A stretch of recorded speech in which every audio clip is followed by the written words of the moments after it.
All right. Hey, what's up? What's up? It's your girl, Neek, and you're tuned in to Neek at Night. And it has just been revealed that in the defamation case between Milagro Gramz and Megan Thee Stallion, there has been a verdict. The verdict has come back with Milagro being liable of defamation. So, according to the jury, a big thing about whether or not Milagro was media or not was like a big component. If Milagro was deemed media, then some of the defamation stuff, I guess, according to the judge, was not valid. Now, according to Megan Cunith, the jury did deem Milagro media.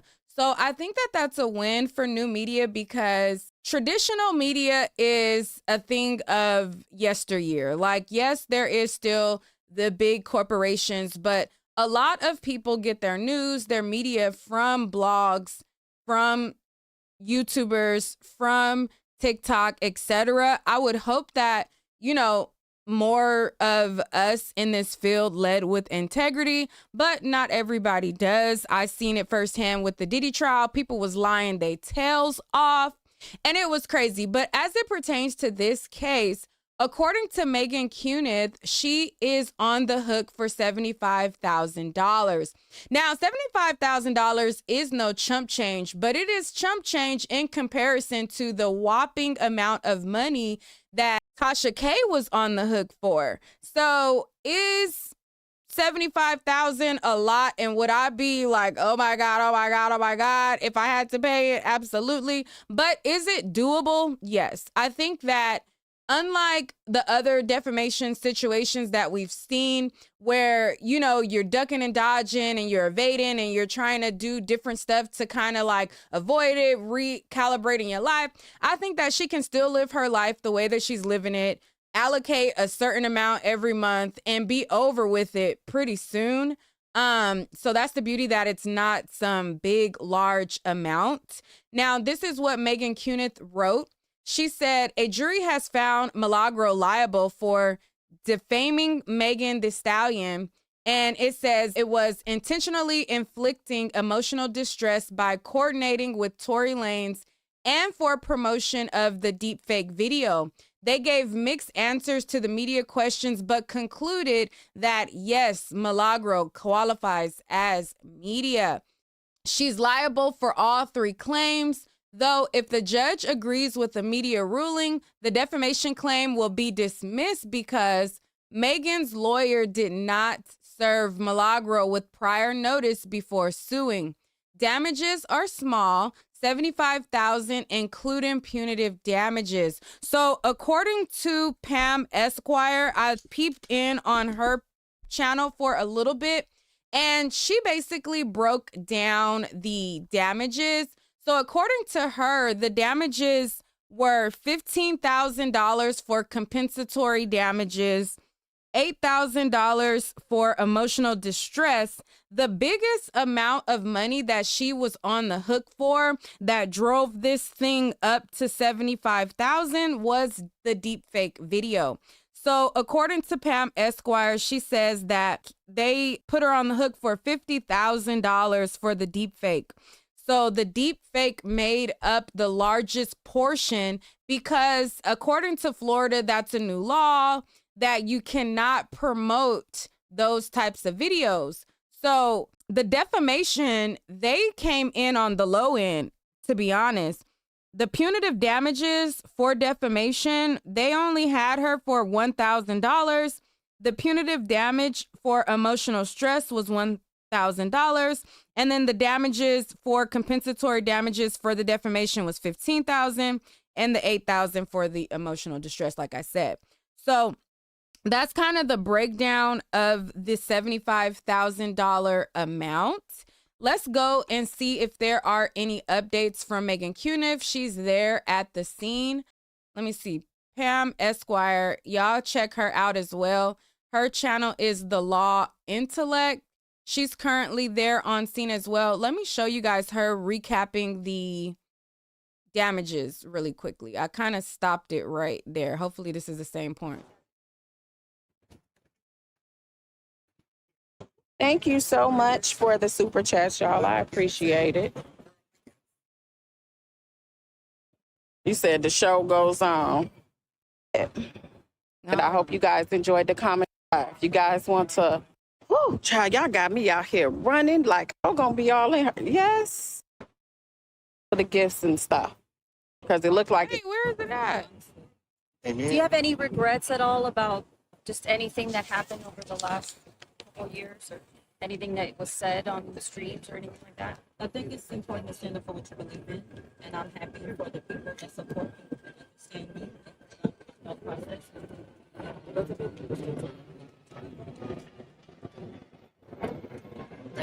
Thank you. Thank you very much.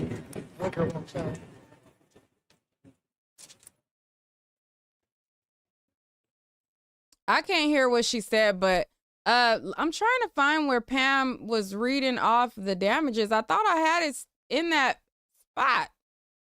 What happened? It done went. But anyways, y'all could go to her page to check it out. Let's check out what Megan Cunith is saying over on her page. So, okay. So this is where she said that she was found liable. This is it. It says the judge entered the final judgment today, reflecting the jury's verdict. But as she said, there are foundational post-judgment issues that will be briefed. I expect a final ruling from her on the media defendant question.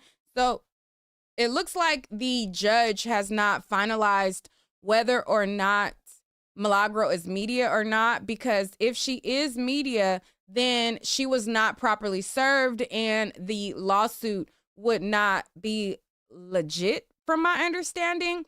But let's go over some of the things that the jurors had to read over. And you guys let me know what you guys think. Do you guys want me to open up the phone lines? I did not cover this day to day, as the court reporter did not send me the transcripts. Now, when I talked to y'all, what was it, yesterday or the day before yesterday, and I told y'all how the court reporter did not respond to any of my email requests. Tell me why, right when I got off live, I got an email from the court reporter saying, hey, I did respond to you. And then I'm like, okay, well, how much are the transcripts? And then I didn't get no more. I didn't get no response back after that. So I'm just like, I'm over it.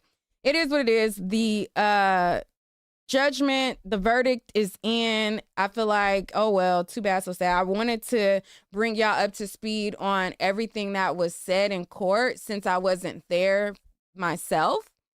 But, child, that court reporter playing games. That court reporter is playing games, okay? She did not send me no type of transcripts. And then when she did reply, ironically, after I mentioned it in my video, like right after I got off live, she's like, oh, I did send it to you. And I replied to her right back. And I'm like, okay, well, I didn't see nothing from you. How much are the transcripts? And then crickets again. So there's that. So, child, I'm over the transcripts at this point. The verdict is in. She found liable. She found guilty, and it is what it is. But let's look over some of the information that was given to the jury and what they were to consider as it pertains to the jury instructions on what they had to find her guilty on and not guilty on, etc.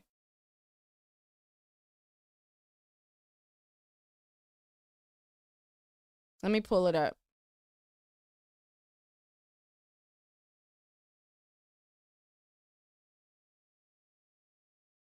All right, so this is what was given to the jurors right here. And these are things that they had to consider.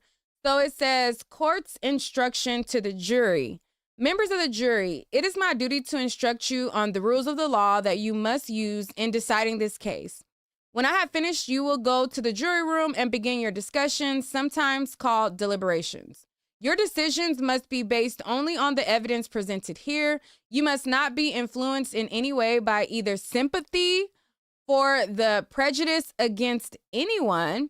You must follow the law as I explain it, even if you do not agree with the law, and you must follow all of my instructions as a whole. You must not single out or disregard any of the instructions on the law. You must consider only the evidence that I have admitted in this case, blah, blah, blah, blah. So these are some of the things that they were instructed on. It says they are to go off of direct evidence, which is the testimony of a person who asserts that he or she has actual knowledge of a fact, such as an eyewitness. They're also able to consider circumstantial evidence, which is proof of a chain of facts and circumstances that tend to prove or disprove a fact. There is no legal difference in the weight you may give to either direct or circumstantial evidence. They are able to use and consider a deposition. A deposition is a witness's sworn testimony that is taken before the trial. During a deposition, the witness is under oath and swears to tell the truth, and the lawyers for each party may ask each question. The court reporter is present and records the questions and answers. The deposition that they are to consider is the one of Caesar McDowell from Unite the People, Sunstar Peterson, which is Tory Lane's father, Daystar Peterson, who's Tory Lane's, and Livingston Allen, which is DJ Academics, and Antonio Tolfree. I think that might be, is that Aiden Ross? I'm not sure. And so those are all the depositions that they were to consider. It says, where a deposition was not presented to you by video, do not place any significance on the behavior or tone of voice of any person reading the questions or answers. You have heard recorded conversations. This is proper evidence for you to consider. I'm going to allow you to have a transcript of the recording to help you identify speakers and guide you through the recording. But remember, it is the recording that is evidence, not the transcript. If you believe at any point that the transcript says something different from what you hear on the recording, disregard that portion of the transcript and rely instead on what you hear. So this right here, I've heard many judge jury instructions, and I've never heard a judge instruct the jury, don't listen to the transcripts, we got audio. This tells me, in my opinion, now this ain't a fact, this is just my opinion, that some tells me that the judge know that the court reporter may be flub and messing up them transcripts, and maybe that's why I ain't got them. I really don't know. Again, that's my opinion, but I've never seen a judge explicitly say, hey, we got this all recorded, so if you reading the transcripts and it ain't right, you know, don't pay attention to that. Just listen to the recording. Like, that is the first time I'm hearing that. But hey, as long as they were able to get a recording of it and hear the facts. It says, you have also heard answers that the defendant, Ms. Cooper, gave in response to written questions to other side submitted. It says the questions are called interrogatories and requests for admissions before the trial. Defendant Ms. Cooper gave the answers in writing while under oath. You must consider defendant Ms. Cooper's answers too, as though Ms. Cooper gave the answers on the witness stand. When I say you must consider all the evidence, I do not mean that you must accept all the evidence as true or accurate. You should decide whether you believe what each witness had to say and how important that testimony was. In making that decision, you may believe or disbelieve any witness in whole or in part. The number of witnesses testifying concerning a particular point does not necessarily matter. To decide whether you believe any witness, I suggest that you ask yourself a few questions. 1, did the witness impress you as one who was telling the truth? Did the witness have any particular reason not to tell the truth? Did the witness have a personal interest in the outcome of the case? Did the witness seem to have a good memory? Did the witness have the opportunity and ability to accurately observe the things he or she testified about? Did the witness appear to understand the questions and clearly and answer them directly? Did the witness testimony differ from other testimony or other evidence. You should also ask yourself whether there was evidence that a witness testified falsely about an important fact, et cetera, et cetera. So these are some of the things that they had to consider. You guys can pause and read it. Hold on, let me start back up at the top because I have another page that I want to pull up. So anybody wants to pause, read, let me start here and let me just scroll down slowly so that those of you guys watching, if y'all want to pause, read, you guys can. And then I'm going to pull up the actual paper that the jury had to decide with. Okay. So I'm scrolling through.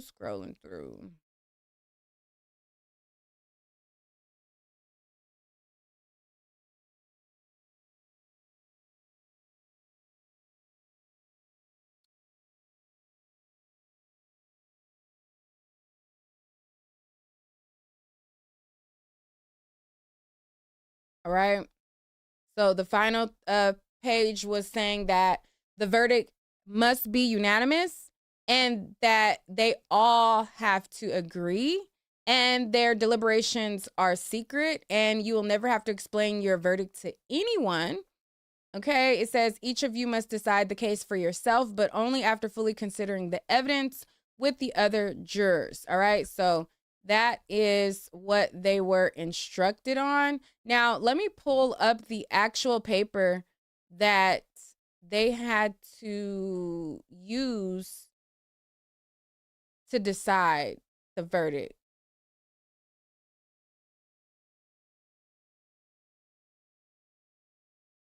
All right, so these are the questions. Hold on, let me change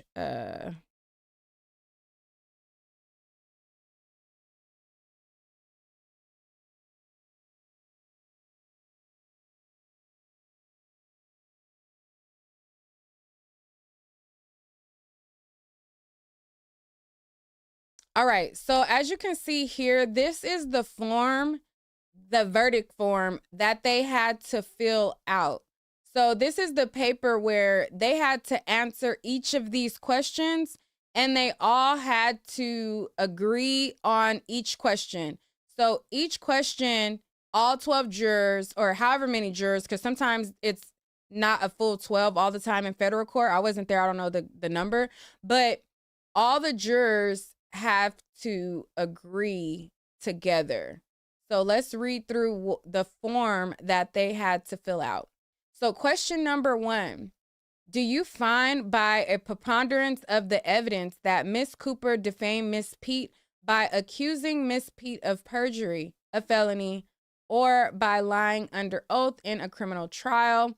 And then they were to answer yes or no.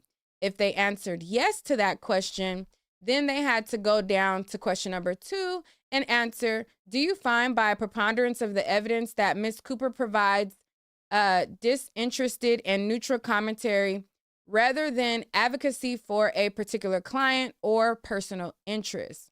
Question number 3, do you find by a preponderance of evidence that Miss Cooper regularly disseminates news or information to the public rather than making isolated or one-time publications? It says, do you find by a preponderance of evidence that Miss Cooper impartially disseminates information rather than acting primarily to promote their own business, products, or services? Question number 5, do you find by a preponderance of the evidence that Miss Cooper operates for the purpose of informing the public about matters of public concern through news reporting, analysis, or commentary? Yes or no? And then they also had to answer, do you find by preponderance of the evidence that Miss Cooper functions in a similar manner to traditional news media, such as newspaper, magazines, television, radio, or their online equivalents? So this must have been the question where they must have answered yes, because it says, according to Megan Cunith, they did consider her to be media. It says, considering your answers to question number 2 through 6 together, do you find by a preponderance of the evidence that Ms. Cooper should be treated as a media defendant with associated privileges? And I'm going to assume that they clicked yes here because, again, Megan Cunith said that they considered her to be media. But it must have been that something must have been a no on one of these and something was a yes. So she said that because there was like conflicting things, but then they ultimately considered her media. So yeah, my guess is one of these probably were ticked no, but then they ultimately considered her media here. It says, do you find by a preponderance of the evidence that Ms. Cooper defamatory statements caused Ms. Pete harm? Yes or no? And then it says for count 2, promotion of an altered sexual depiction. Do you find by a preponderance of the evidence that Ms. Cooper willfully and maliciously promoted without Ms. Pete's consent a visual depiction of Miss Pete that she knew or reasonably should have known was an altered sexual depiction? Yes or no?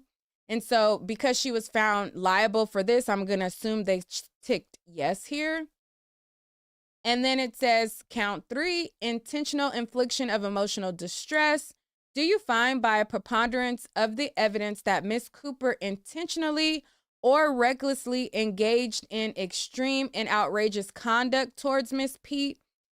And she was found liable on count 3 as well. So I'm going to assume they ticked yes here because they found her with damages of compensatory damages for emotional distress and punitive damages of emotional distress as well. If you guys have not hit the like button, make sure you hit the like button right now. And then question 11, do you find by preponderance of the evidence that Miss Pete suffered severe emotional distress as a result of Miss Cooper's extreme and outrageous conduct? Yes or no? And so these are the questions they had to fill out. 11 questions, unanimously had to agree and come to a decision. And with that decision, they deemed that $50,000 worth of damages were due to the deepfake that she was on the hook for, and the rest were for emotional distress and defaming her. And it totaled up to be $75,000. Now, let me look on social media to see if there is anything else. And if you guys want me to open up the StreamYard, let me know. I know there's a lot of people who feel like YouTubers are not media. They feel like what we do is not media. And I will be honest, I feel like there are YouTubers that abuse it. But if you are an entity and you are going to us for the news, I believe that we are media. So I think that we are media, but I think that there are bad apples that do abuse it. But I absolutely believe that I'm media because I go to the courthouse. I'm giving you guys what's going on, giving you guys the news, the updates, and factually reporting what I see to the best of my interpretation of the law that I am listening to. So I believe that there is a new wave in town of media. A lot of people are saying, oh, the Shade Room isn't media, but the Shade Room is where they go to find breaking news. YouTubers are where they go to find information on breaking news. But then you'll have the same people who say, oh, you're not media, this person ain't media, but they'll be right there on your page waiting for the updates, listening to YouTubers before they click on CNN or listening to what other people have to say, but yet it's not media, but you're getting your information from us. So I believe that I'm media. I believe that there is a new wave of media, and I believe I fall under that. I just also believe that there are bad apples. I was disgusted at the Diddy trial when I saw people deliberately lying in their title of videos, literally lying. And I was so disgusted because I'm like, Diddy is a despicable human on his own. Like, you don't have to make up anything more salacious to make the story more salacious. Like, it's already salacious. Like, why do you feel like you need to do that? And there were people at the Diddy trial who were doing that, and it was so nauseating because I'm like, the story is salacious on its own. Like, a guy watching his girl get banged and then rubbing the fluids on his chest, like, that's already salacious. Like, you can't make something shake on your platform with that. You gotta make up stuff to what, beat out other people who are covering it. Like, that's when the stuff gets a little bit sick, you know? And people always talk about how they want us to report the facts, but let's be honest, we report the facts, most of us who run our platforms with integrity, but y'all come here for our opinion. Y'all come here for what we think, what we feel, and what came to, what conclusion did we come to from what we saw? Because you can read the facts yourself. You can look and read a newspaper yourself. But the reason why people will literally watch a basketball game, right? Let's use the analogy of a basketball game, right?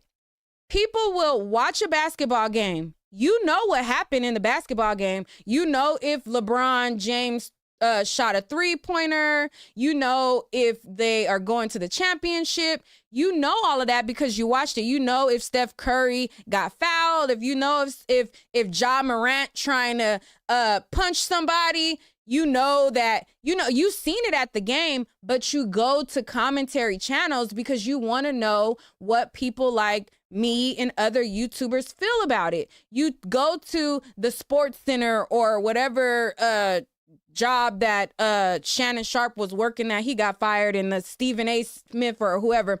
You go to those type of people because you've seen it. But now what does everybody else think about it? You think what I think? Did you pick up what I'm putting down? You know what I mean? Like, a lot of people try to act like, oh, y'all not media. We like, but y'all come to us to see what we think, what we feel, what we what we think. Somebody said Ja Morant, because Ja Morant be playing.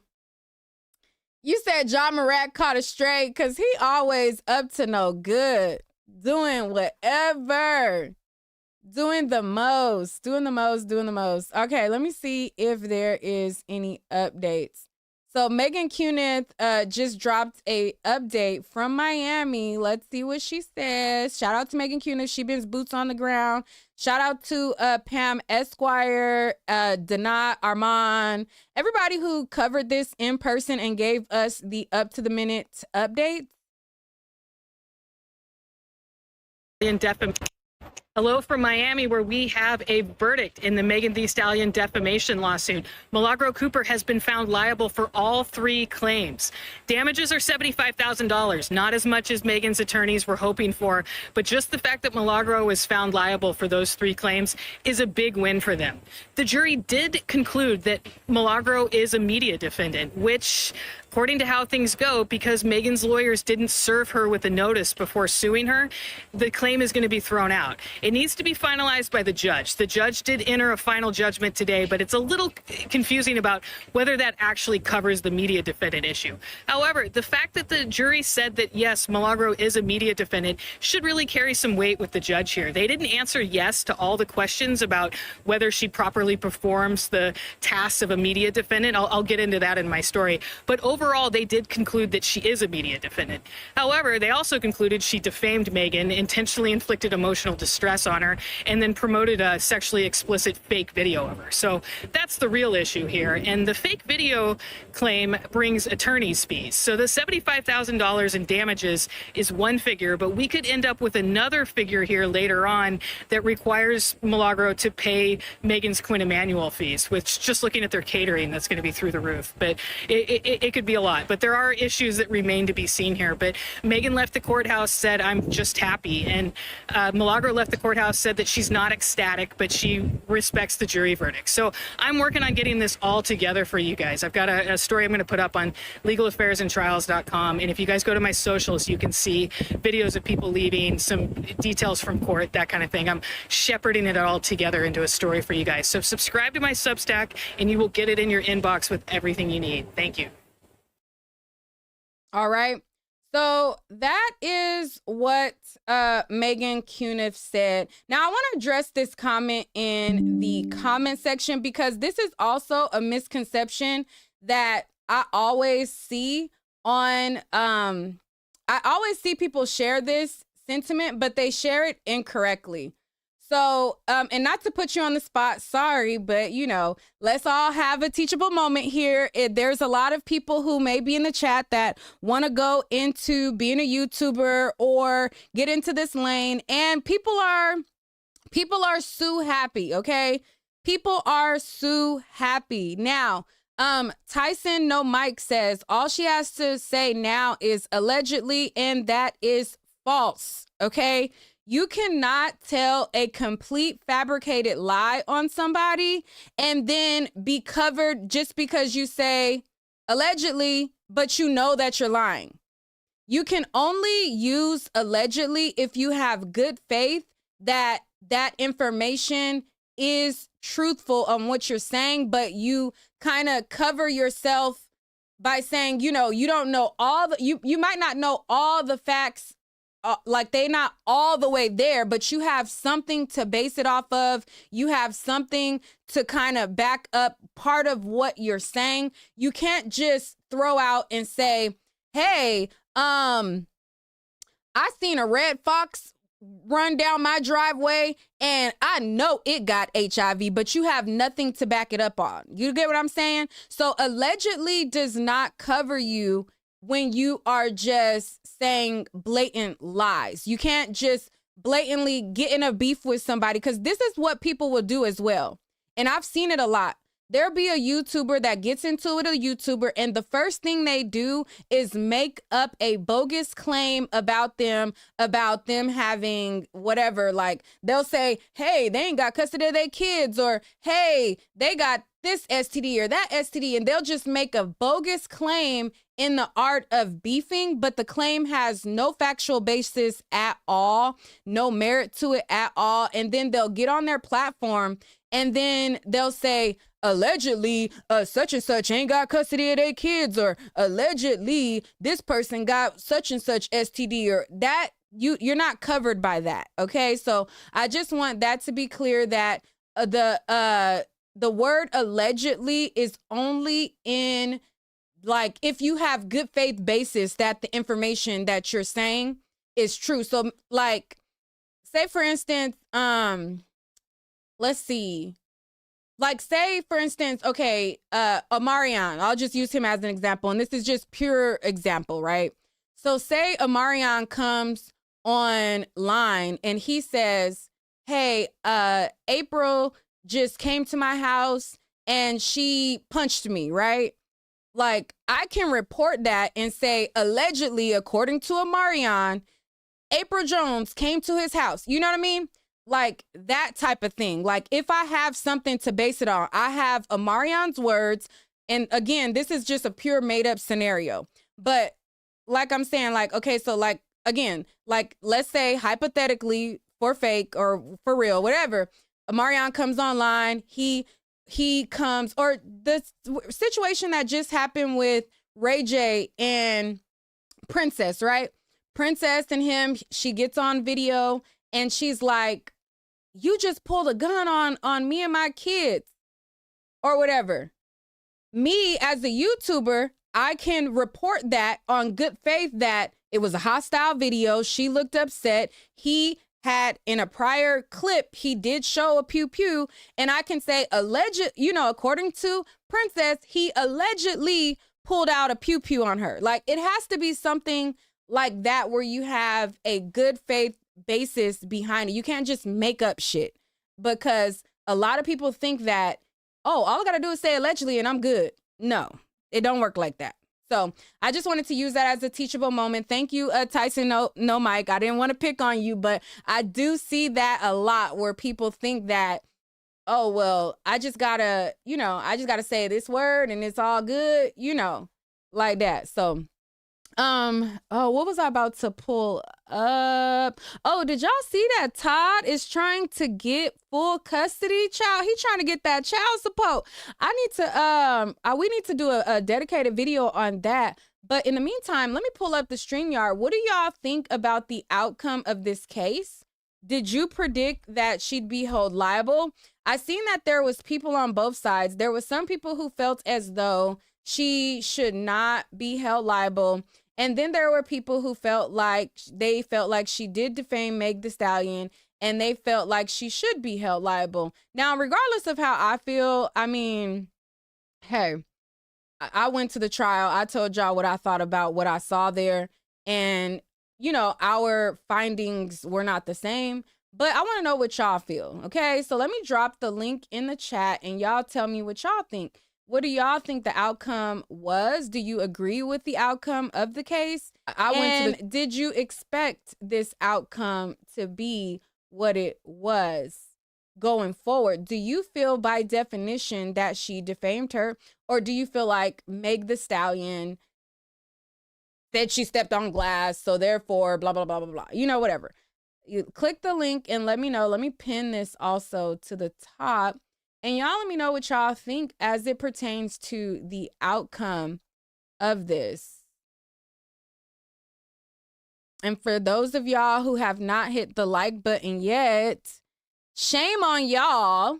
Shame on y'all. Hit the like button. I mean, it's almost 1,000 of y'all here, and it's like 200 something likes. Like, what's that about? Like, y'all playing.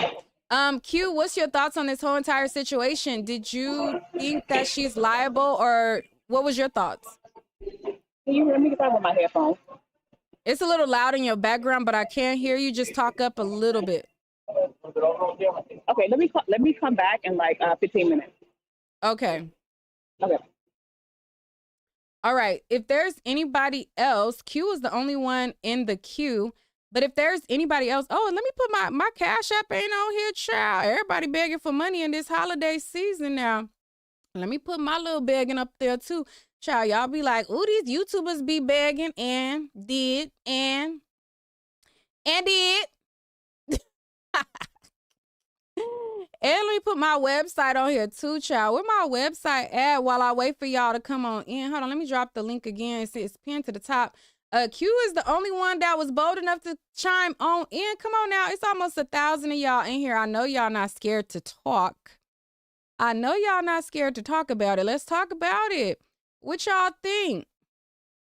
What did y'all think was gonna happen?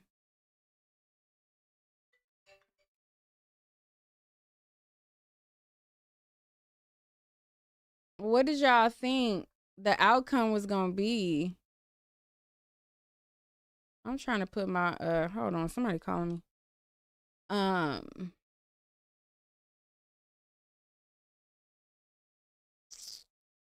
Oh, and so y'all remember I was telling y'all about that situation at the school with my bonus/godchild. Yeah, I was at that school bright and early today because, baby, I had to hand over her cell phone to let the administration know. Child, it's threats in this phone, child. So if anything happened, just know it was threats in this phone, honey. So yeah. And she has been instructed to defend herself and all of that. So yeah. I filed a whole report today. Miss Rowe, what is your thoughts on the case? Hey, can you hear me? Yes. Okay. Hey, Nick. I just wanted to say I really enjoy your content Thank and you. I'm glad you're doing a video about this. I was waiting for you to do a video about it. But how I feel about this is basically I figured this would happen in terms of maybe Megan's team being able to sway in her way because technically, I guess because it was in her likes and because she is I guess a well-known personality or like a blogger or content creator, I guess that's like saying you posted it but it's not. So I always thought that was going to be most likely tricky, but how I see it is if she's media, then she's media. She can't be media 1 minute and not be media next minute. Like that part doesn't work. So Yeah. I don't, yeah, like you can't have it both ways. She can't be small and not real media 1 minute. And then the whole premise of the lawsuit is, oh, well, you use your platform and your fame to defame me and make me look crazy and talk about me and bully me. It doesn't work like that. So I don't know. I feel like this probably was coming to a head because I listened to Milagro. Like I used to watch her lives when she was more on YouTube consistently, like before this started happening. Hmm. And I do feel like sometimes she would be harsh on her, but that's just how she talks in general. So I don't think it was like targeted. I won't say that, but I definitely can see how if you're listening to someone and they're being harsh with how they speak about you, I could see how that could be seen as bullying. But I think this is more about Megan wanting to defend herself in terms of like how she's been found in different lies, or things haven't been like cohesive. But that's what I think this is more about. Like she feels like she has to defend herself after the fact because this whole thing with Tori was very damaging to her image and her career. And why I felt like she wasn't completely honest about this in the beginning, about everything in the beginning. I don't know like why she felt like she had to keep certain things away because now it just looks like a mess. Like the whole thing looks like a mess, even with the verdict and everything. Because I do believe something happened to her. I do believe that there were things that happened to her in terms of a firearm. I personally believe that, but I don't know. I feel like now people just look at Megan a certain type of way. And that's probably why this was so important to her to defend herself. Like, I guess if you understand what I'm saying, like for her, it's like a personal thing, more or less. And I think she was really hurt by what Milagro was saying. Yeah, I feel like she was hurt as well. Like, imagine you are shot by a man, a jury convicts them, and then you still have a campaign of people saying that you're lying about something. The evidence reflects that is factual, So I believe Right. that would make anybody feel some type of way because let's be honest, like Meg the Stallion, her as a person, that is her brand. Like whether she's a liar, not a liar, whatever, like all of that is a part of her brand. So if you have somebody that's constantly saying that she is lying and constantly like rehashing a sore wound, then that can be something to where it's like, no. Like this messing up the bag because let's be honest, Tori has divided her fans. Tori has divided people from liking Meg the Stallion from thinking that she's lying about this when, in my opinion, listening to the evidence, being in the courtroom, she did herself a disservice by saying that she stepped on glass, but I do believe that he shot her. Right. There's Exactly. no ifs, ands, and buts about it. Like that jail call, the evidence that was shown, I saw his demeanor in court, the way that he talked, the way that he spoke, even when he got sentenced and what he was saying, like talking in a roundabout way, like to me, it all was like guilty. And the fact that in addition to his actions, his father never, ever, ever condemned the shooter. It's like you have all this energy for Meg, the person who's saying it, but what about the person who's alleged the shooter? Like y'all never had that energy. So that just told me, yeah, you just mad that she's speaking up about what happened to her. It doesn't make sense that Kelsey's the shooter and you're apologizing to her. And it doesn't make sense that the father, when he did that whole spiel, and I was there outside the courtroom and he's yelling about Rock Nation, not one time did he talk about Kelsey. He never condemned Nope. the shooter. No, she wrong. The shooter needs to be like, never condemned the actual shooter. And I'm like, why the shooter got so much grace, but Megan got all the smoke? That never made sense to me. So with everything in consideration on what I've seen, I have no doubt that I feel like he did it. But that messes with her brand that people are doing it. Now, one thing that I do feel, though, despite how Milagro acted, I do think that if she was going to go after Milagro for the things that she said, I think that it is kind of a little suspicious that she didn't go after the Joe Buttons and the academics and, you know, those people as well. Like, that part is like, they're saying the same stuff. You know, they're saying the same stuff. So why are we not going after them too? That part I was like, I don't know about that, you know.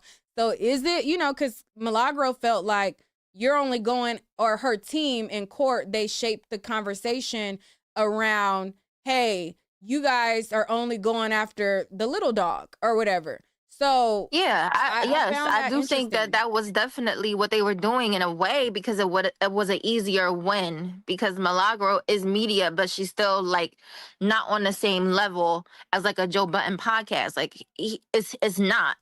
And I think that's probably why her team felt like, oh, this would be an easy win for us.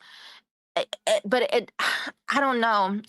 For me, like I said, because I believe something did happen to her. I don't know if you can say shop on your, I don't want to mess up your thing, but I do believe that she was assaulted. I do believe she was hurt by Tory. I do personally believe that. But I believe all the other aspects that went on that night and probably involved in their relationship, I feel like some of that stuff is probably hurtful for her. Like, I think she wants to move on from it, and she probably can't because other people still talking about it. And I think that's what this case was about. Oh, let me go after the person that I feel like is the easier target and who's still talking about stuff that maybe I don't want to talk about. And that's why I feel like now is messy, because if, I guess, like, say if they, you know, say, okay, well, she is media, how she was approached was not correct. Now what? Then what happens? Like, Yeah, that's what? going to be interesting on how the judge rules it, because again, according to the filings, if she's deemed media, then she was not properly served. So what does that mean? They throw it out and then she takes her back to court again? I think she will, because I think that's the whole point is, like, I understand that bloggers are, to me, in my opinion, I feel like bloggers are on par with news media now, because less and less people trust Hello from official Miami, where news we media have a outfits verdict in the outlets rather, and they prefer to come to YouTube. They prefer it now. So I understand that argument that you guys have more voice and more pull, because I personally, I watch a lot of my news on YouTube, like The Rising. Like, I like to get my news from YouTubers. I feel like it is more likely an authentic perspective. So I understand that argument, but that's exactly why I think the whole point is to just go after Milagro, because she's probably she's a bigger fish, but she's a smaller fish in comparison to other people who have said the same thing, literally have said the same things, and I feel like have said worse things about Meg, and kind of like more of the misogynoir sort of way about her. Because I think sometimes people want to defend Tory because he's a man, so they just want to defend him. They just want to be on his side. They just want to say, oh, well, she's lying about this and she's lied about that. But I don't know. I mean, to be fair, in some people's eyes, they feel like if you tell one lie, I can't trust nothing that you say. And she did lead with some untruthful things. The Gayle King thing, to me, was just like, why are you lying about that? But that didn't discredit the evidence for me. But to some people, Right. just to be fair, like, if you lying about glass, you lying about that. You know, some people in their eyes, they will kind of throw the whole thing away. Now, it's the people for me that listen to the evidence, because some people will just be like, on the surface, like, okay, you told a lie here, you told a lie here. I don't want to hear nothing. I don't care no more. You know, but then you have the people who actually look at the evidence, see the evidence for what it is, and then try to flip the evidence. Those people I can't mess with. Those people I can't mess with. But stay on the line. Gina, what's your thoughts? I'm going to come to you. But first, let me show this video of Milagro leaving the court. And then, Gina, it'll be on you. 1 second, y'all.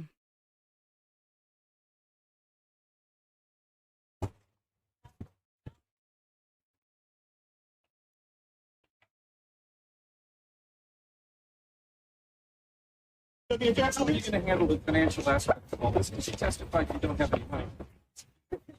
$59,000 better than $70 million, right? Ain't it? But tell me about that. She wanted tens of millions. What did she get? What they saying? $59,000.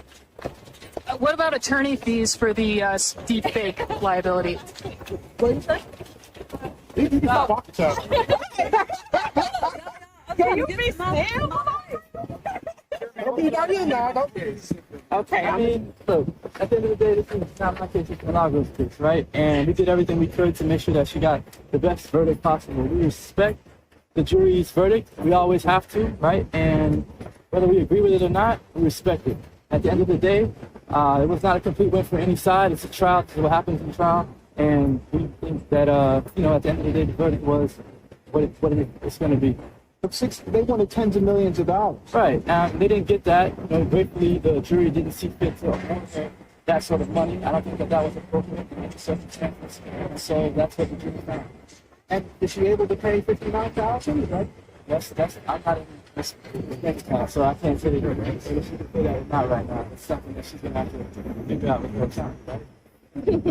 That's super. You said that you might not feel that. How do you find out about the job that they did? The job my attorney said? Yes. Dream team. They were phenomenal. Are you happy then with the outcome? I'm not ecstatic. Of course, you want things to go your way, but like I said, I respect the jury and what they decided. And I think I made up. Any lessons learned next time you get on there? Yeah. So tune into the next show so y'all can see how I handle things moving forward, y'all.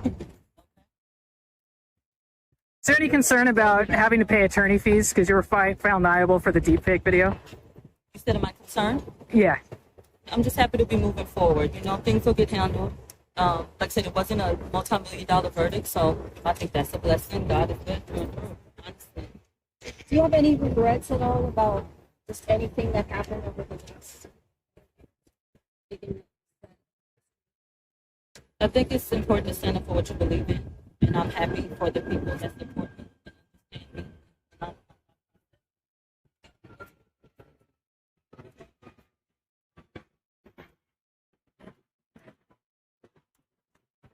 me.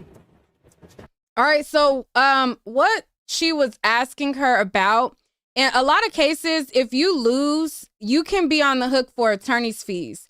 So being that she was found liable for defamation, her Meg Thee Stallion's attorneys can write a motion to make her pay attorney's fees. Now, we know that them ain't no cheap attorneys.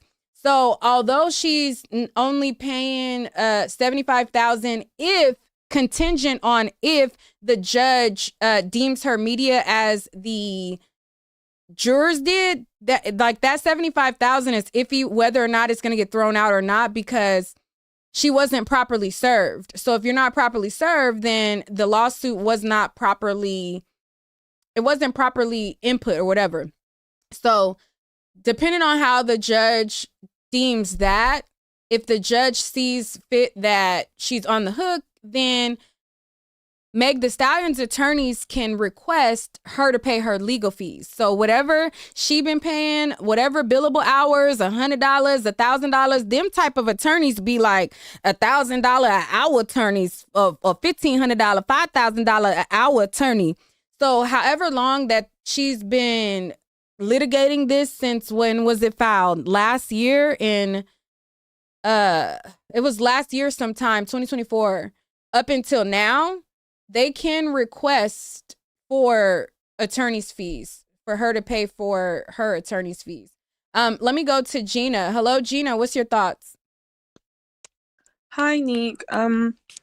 One, I find it interesting that Milagro was ruled as media because I'm going to be honest, in my personal opinion, I don't consider Milagro media because of the way that she conducts herself. To me, if you want to be considered media, you have to conduct yourself in a certain way to ethics of media, and Milagro doesn't conduct herself that way. Like for you, Nick, I consider you media because the one thing about you is that you're very unbiased and you're very fair in your reporting and in the way that you report, which to me goes to standards of media. My issue with Milagro is that if you want to be into the media, you have to report in a certain way, and she does not report unbiasedly. She is very slanted and she's very biased. And my issue is that you want to be media, but then you're having personal relationships with the family. Like, whether or not she agrees that she was paid as a mouthpiece, because this is my opinion, I don't believe that she was doing it because she was paid as a mouthpiece. I just think that she was just defending Tory, and then the family just gave her money as thank you compensation. And because Milagro is not smart, she probably didn't quote her noughts and crosses. But that's still a conflict of interest. Like, if any media is taking money from when they're covering a certain case, they would have to disclose it, like by law, due to journalistic ethics. Milagro wants the benefits of media, but she does not want to conduct herself that way, which is why I did not agree with the jury's verdict. For me, I just have an issue with that. If you're going to cover certain cases, it's okay to disagree with a verdict. Like, for example, a lot of people disagree with the OJ outcome. A lot of people disagree with Casey Anthony. That you have to say things in a certain way to protect yourself from defamation. And Milagro went extremely beyond the pale of what is normal. If Milagro just kept her commentary to just disagreeing with the verdict and here are my reasons, but calling her a liar, just how vicious that she was, it went beyond, like, I acknowledge the verdict, but I respectfully disagree with the outcome. She could have left it there. She even could have reported on the appeal, and that still would have been fine because she's still citing documents as to why her personal belief is there. She went beyond the pale of what is normal, which is why I understand why she got sued for defamation. And her personal relationship with Tory does make her biased. Like, again, if you want to be media, you're not supposed to have personal relationships with the people that you're covering. So what do you think?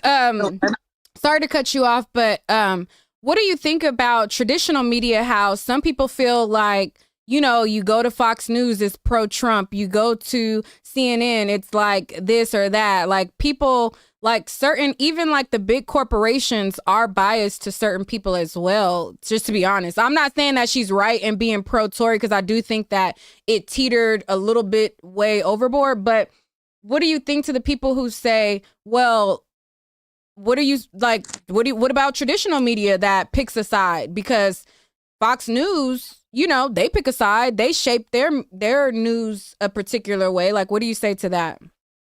No, and I don't disagree. Like, I think people forget that when Fox News, so Fox News got hit with a defamation lawsuit 2 years ago by Dominion for lying and saying that the 2020 election was stolen. So Fox News was held accountable and had to pay $700 million. And I think people forgot that in court, they literally ruled that Fox News is not even news, that they're entertainment. So at this point, I just consider Fox News to be propaganda at this point, because in the jury, they literally ruled they're not even news media, they're entertainment.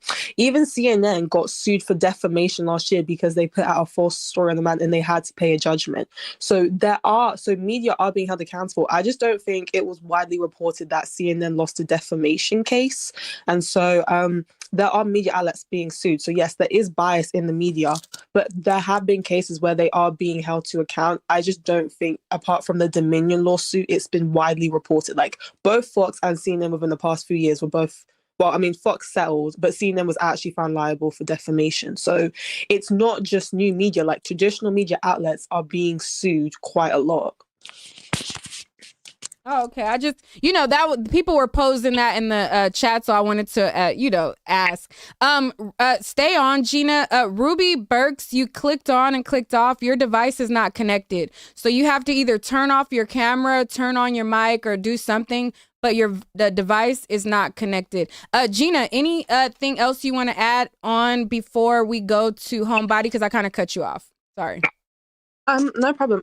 I think, to be honest, that Milagro was just, the thing is, I do believe that they went for Milagro because she's the easiest. She don't really have money, and to be honest, Milagro isn't really smart in the way that she conducts herself.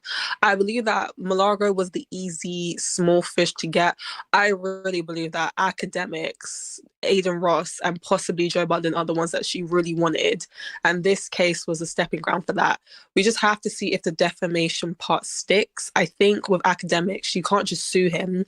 She'll have to do a cease and desist first, and we'll see if academics releases a retraction. I think Aiden Ross would probably get sued because he had to sit that deposition. Joe Budden is a bit interesting because I guess he counts as media, so I don't know about that. But guys, Milagro is just the beginning. Like, this is not over. I definitely think that if people are feeling like they're defamed, then hey, it is what it is. Homebody, what is your thoughts? Oh, hey, hello, can you hear me? Yes. Hi everyone on the panel. Hi everyone in the chat. I wanted to add, because when I first saw that TMZ awarded Meg $75K, first I was like, what the heck? Because of the deep fake and everything that she shared. But then I had to remember that courts award settlements based on what the person that's being sued can afford. And so that $75,000, I think it's really all that Milagro could afford. Let's just say Megan's legal team got the settlement they were looking for. And I don't have it in front of me. I think they were like asking upwards of 100,000 or something. I think that what happened during the trial is they went through, it's called like the investigation process, or the process where both legal sides like follow or share the evidence that they have. And part of that is financial records, bank transfers, and things like that. And I'm gonna cut you off. I think I know where you're going with it. You're saying that the jury cannot, they're gonna consider how much money you have, which is true, but they still not the jury. So, the jury is taken into consideration when the judge makes a ruling for an award. They're not going to award more than what they think that person can pay. So if they were to award Megan $250,000, let's just throw that out there. Well, Milagro doesn't have that. So the judge couldn't put, 250 in there. So I think that 75 that was put in there was more within her means of what she could afford, in my opinion. Right. I understand that. So what I was saying was, that is true, that what you're saying is true, but there are cases where people who there are people who are like the Brene girl, that she's on the hook for 1.75 million. Do I think that she has 1.57 million in the bank? No. I don't believe that, but there are still times where the jury can award more than what you financially can afford. At the time that in certain cases, this case, it wasn't like, I don't want to say it wasn't enough there, because Milagro wasn't the one that did the assault on Megan with, as far as the pow. So I think that the award, and now that I'm thinking about it, I think that the settlement that Megan got from Tory, actually, that was still a little low too. So that's interesting. I just remembered that. Because Megan did get a monetary settlement from Tory as well. But that was $20,000. That was a court contempt type of thing, where it was $20,000 because he was in contempt and he didn't do his deposition. That was like a court, like legal type, if you're right. Yeah, that's what that was. Mm-hmm. Yeah, but that's what I wanted to share. I think that they just awarded the 75K because I really don't think that Milagro has it like that. But then I also don't think that the defense for Megan could get more than that, or at least they couldn't get their asking amount. Right. I'm gonna pause you for a second. Here is the jury verdict form. So this is the actual form that they actually filled out, guys. Let's look over what they wrote down, because this is what they put yes to, what they put no to, and this is just filed hot off the press. So for question number 1, it says, do you find by preponderance of the evidence that Miss Cooper is liable to Miss Pete for defamation, per se, by accusing Miss Pete of perjury, a felony, by lying under oath in a criminal trial when she asserted that 1, Miss Pete was a non-credible witness, 2, could go down the list of all the different ish that was not true, and 3, asked was Meg the Stallion caught trying to deceive the courts again? And they answered yes to that. So this first question, the jury answered yes. They believe that she defamed Megan the Stallion. So number 2, it says, do you find by a preponderance of the evidence that Miss Cooper's defamatory statements caused Miss Pete actual damages? Yes. Number 3, during the time period when the statements were made, do you find by a preponderance of the evidence that Miss Cooper provided disinterested and neutral commentary rather than advocacy for a particular client or personal interest? They said no. Okay. So they didn't believe that she was acting for a personal interest of anyone. This right here, it says, during the time period when the statements were made, do you find by a preponderance of the evidence that Miss Cooper regularly disseminated news or information to the public rather than making an isolated or one-time publication? They said yes. All right. And then it says, during the time period when the statements were made, do you find by a preponderance of the evidence that Miss Cooper impartially disseminated information rather than acting primarily to promote her own business, products, or services? They said no. Okay, so that's interesting that they're saying yes, no, yes, no. So they're saying they feel like she made defamatory statements, but they don't feel like she was acting on behalf of anybody, is what it sounds like. Like, it doesn't seem, what I'm gathering from this is like, well, we don't feel like she did it for any particular person or reason, but yeah, she may have said some stuff, but was it, that's kind of what I'm gathering here.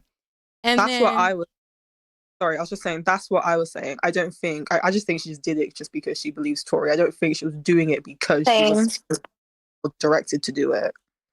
Yeah, so that's kind of what the conclusion that it shows that they came to here as well. It says, during the time period when the statements were made, do you, by a preponderance of the evidence, that Miss Cooper operated for the purpose of informing the public about matters of public concern through news reporting, analysis, or commentary? They said yes. Okay, so they felt like, yeah, she was doing it because she was delivering the news. And then it says, during the time period when the statements were made, do you find by a preponderance of the evidence that Miss Cooper functioned in a similar manner to traditional media, such as newspaper, magazines, television, radio, or online equivalents? They said yes. So I believe that according to this, based on the rules of evidence as it pertains to filing a lawsuit for a media entity, this sounds like it may be tossed. Considering your answers to 3 through 7 together, do you find a preponderance of evidence that Miss Cooper should be treated as a media defendant? They said yes. Okay, so each question where they're being asked, hey, do you think she was serving news? Yes. Do you think she was acting or delivering these attacks for somebody? No. Do you think she was sending out news based on deliver news? Yeah. So all of these, they're saying yes. Like, they're saying no, they don't think that she was acting under anybody's direction, but yes, they feel like she was media, but they also believe that she was defaming her as well, which I kind of get where they're going with that. It says, yeah, I get it. Do you find by a preponderance of the evidence that Miss Cooper intentionally or recklessly engaged in an extreme and outrageous conduct towards Miss Pete? Yes. So they're like, yeah, we think she media, but she was just doing a little too much, you know? So She was doing too much. yeah. And also, I think I agree with the jury in the fact where they said, were you doing it or do you believe she was acting on behalf of someone else? Because, yeah, we saw the Hey, payments Sean, of click the link. 3,000. Go ahead. Sorry, We I was saw telling the- Sean to click the link, but go ahead. Oh, no, you're fine. So, of course, we saw the payments of the $3,000 that were paid in increments to Meg, or not to Meg, excuse me, to Milagro. And I don't think that was enough, though. And then in combination with like the jail phone calls and prison phone calls that were played in court, I don't think that was enough for the jury to believe that she was acting on behalf of someone else. Because you have to think again, Tori is a rapper. Yeah, I'm gonna pause you right now. 1 second. J May 03 says, they also reported those answers towards media was mixed. I just read to you what was mixed about it. And then Jay says the judge is taking a poll. The judge already took a poll, and that was when this was entered. So what that means, if you're not sure what that means, Jay, is the judge just asks, hey, juror number 1, is this your true and correct verdict? Yes. Juror number 2, is this your true and correct verdict? Yes. So when the judge polls the jury, they're just asking, do you agree with this form? Yes or no? And that's what they mean by polling. That was done when this verdict came out. But go ahead. Sorry to cut you off. Just sometimes when, just want to correct and make sure we all know how the system works. You're perfectly fine. No, what I was going to say is that also you got to keep in mind Tory Lanez is a rapper. And he's a rapper that raps about street life, gang culture, and whatever. I've only listened to a little bit of his music. I probably only just know one song of his that I heard on the radio. But you have to remember also that rappers, whenever they are looking for like a bottom B or a do girl, as we used to call it, I grew up in the 90s. And so the bottom girl, the do girl, whenever you're looking for that and you're a rapper, it's like a very subtle communication. So I don't think that Tory point blank said to Milagro, hey, do this for me, talk about Megan for me. Okay. And so I don't think that the jury was able to find any evidence of that. But I'm glad that the jury saw that she was doing too much, because even as a person of media, that's still a lot to share. And I remember just a few live streams that I caught just in the algorithm that would pop up from Milagro doing a live. It was almost like she enjoyed seeing Megan like go through like the stress of the aftermath of the incident. I remember coming across some streams where Milagro would share a video of Meg, like, looking to depressed. It would be Meg on her own live talking to her fans about how upset she is over the whole thing. And Milagro would say, like, go ahead and unalive yourself then. Yeah. And she wouldn't use the word I'm gonna pause you she would say again something really else. quickly. Amazing Amoy says, how can it get tossed out after the verdict already voted? So a big thing that they hung up on last week was whether or not Milagro was media or not. So basically what happened was, before the trial started, the judge did not have all of her records of her LLC, all of the information. And that's why it's really important to have a good lawyer, because once she got a new lawyer on the case, they was like, hold up, judge. No, we need to revisit this issue. She's media, and here's why. So her previous lawyer did not advocate that she was media, and the judge allowed the case to go on. Now, if she's considered media, there's a process of service that has to happen. So if a person feels as though you defamed them and they feel a media outlet defamed them, they have to send a cease and desist first. Meg the Stallion never sent a cease and desist to her. She just filed a lawsuit. Now, if I was her team, I would argue that she did send a warning through things, but I guess that's still not proper service or whatever. So she's supposed to properly serve her a cease and desist. And once Milagro got new lawyers on the case, the new lawyer argued that Milagro is media. He showed that, she had a legitimate payment from this via station head. She was getting paid $6,000 something a month. She had she had like a legit job contract delivering news. She had an offer with the Shade Room where they wanted to do, I think, like a podcast with her. She had a LLC, she had trademark, she had all of these things, and she was in the documentary and stuff like that. So those are the things that made the judge reconsider on how she felt on whether or not she was media or not. So she left it up to the jury. So it was up to the jury to decide whether or not she was media. And if she is deemed media, then she was not properly served. Sorry, Nick, I have a question regarding this. What is the point of the judge asking the jury if, let's just say, for example, the judge disagrees? Like, what was the point of deferring it to a jury if they then decide that she is media, then you still disagree anyway? And isn't that like a huge issue that they can take to the circuit on appeal? Because essentially you're just negating the jury's decision. Right. Well, she hasn't ruled yet on what her final verdict is, but I guess that's something that she's gonna rule later. We don't know the ruling on what she's gonna base this on based on what they said, but she left it up to the jury. So, I guess she was covering herself for appeal. Like, hey, I also, I gave it to the. I'll add that a judge can overrule a monetary award.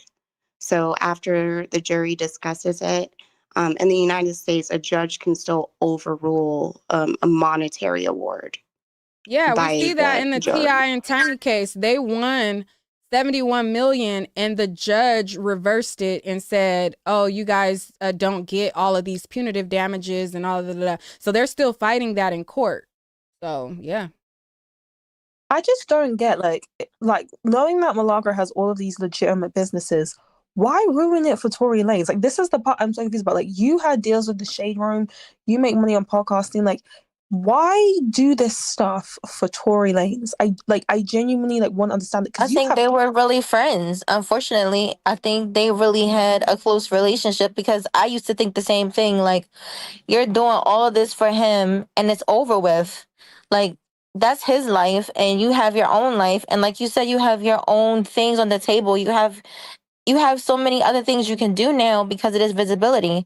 And that's why I kind of stopped watching some of her stuff so much, because I felt like she would take time to always talk about it. And I just would be like, why are you still talking about this? Like, I don't, but that's to me, logically, the only explanation I can come to is because whatever closeness she had with Tory Lanez, his family, whatever, it was impactful to her and she couldn't get over it. And that's why I think the media argument for her may be shaky, because like you kind of said, Gina, in the beginning, like when you are media, you have to conduct yourself in a certain type of way, regardless of your personal opinion, your feeling, your thoughts. And I don't think she was able to do that with this case. Concerning Megan, she wasn't able to hide her personal feelings about how she feels about Megan personally. Because I remember her saying she knows people who knows Megan, so she has like some kind of personal connection to Megan, allegedly. But I just felt like she failed at looking at the bigger picture. That's what I think. And you know what annoys me even more? Tory and Sunstar, they didn't even protect her during those depositions. Like, those depositions, they did not defend her. I'm like, you want to cape this hard when the time came down to it. Like, those guys didn't even protect you. Like, they left you to dry in those depositions. They left you to dry. Yeah, if I was her, I would never talk to Tory Lanez in life. Like, my life is on the line, and you don't even advocate for me, and I had your back, and you don't have mine. Like, I Girl, would there never was talk to him a again. there was a live that Milagro did on her live stream. I don't know if you have access to it or if it still pulls up because she's had to change her YouTube channel so many times after this trial started. But there was a live that she did kind of breaking down about how Tory Lanez, her brother, as she said, that's my brother. That's my brother. So she says that her brother is not supporting her. And she broke down and she just said, like, she's very sad.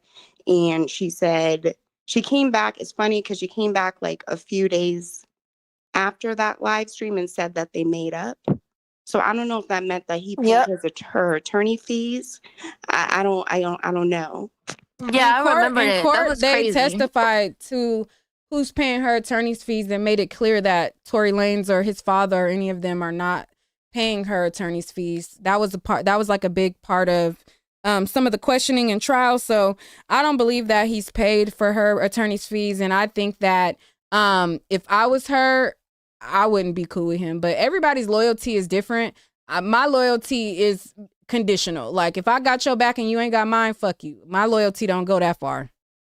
I don't know what she would still be what she would still be being loyal to at this point, though.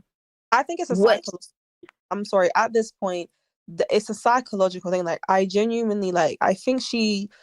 To me, when I heard her talking about her life and her backstory, I think she genuinely attaches some emotional issue. From what I've gathered about this case, I think she's attaching some emotional issues that she has from her family, and she's projected that into how she sees this Tory Lanez case. Like, she genuinely believes, and I do believe this, that this man was wrongfully convicted, and I think that she attributes that because she talked about this on the stand about people being wrongfully convicted in her family. I believe that's the reason why she goes so hard for him. Because when she explained her background, because I can never understand why she caters for Tory, but for the way she does. But when she explains her home life and the stuff with her family members, I'm like, oh, okay. So I think you see Tory as you see some stuff in your family, which is why you have this weird emotional tie to this man, because that is the only way I can make sense about why you cater for him so hard. Because other than that, because you're not getting paid enough money to do this. Yeah, I really don't know about her family history or any of that, so I can't attest to that. I really don't know. I don't know. I don't know about that, but you're entitled to your opinion about it. But me personally, I just, from being there at the trial, it was so many people that want to be getting good with a celebrity, so I don't know if that was her case, but there was a lot of people up there that was up there just trying to be Tory Lanez family besties. And I'm just like, y'all are that thirsty to be in association. And again, I don't know. I don't know. I'm not saying this as it pertains to Milagro because she had her own personal relationship. But outside of her, again, I don't know about her, but I called them Tory Lanez groupies. Like, some of the people that was up there at that trial was doing the absolute most to try to be in good graces with his family. Girl, even getting into it with me, they was over there trying to snitch on me about, oh, she said this on her page, and bitch, you can't get me in trouble. What the fuck his daddy gonna do to me? Remember that girl that was threatening to beat up Megan and Mariah the Scientist for Tory Lanez? A mess. Y'all trying to snitch on me, and what they gonna do with me? What they gonna do to me? Oh wait, Nick. Wait, are you gonna cover the Little Dirt case? Sorry, I just want to know. I'm thinking about it, but it's a lot with that case. Ooh, they got snitches coming forward and people snitching and this snitch and that snitch, and I'm like, ooh, shit. Is it safe? No, but I don't know. Into the ninjas. That's what we need to do after the Diddy case and this case. We gotta get into the ninjas. I know, that's some real deal right there. I might. It's here in Cali, and yeah, I'm not too far from it, so I might. Did you see that Good Morning America or GMA interview of 50 Cent?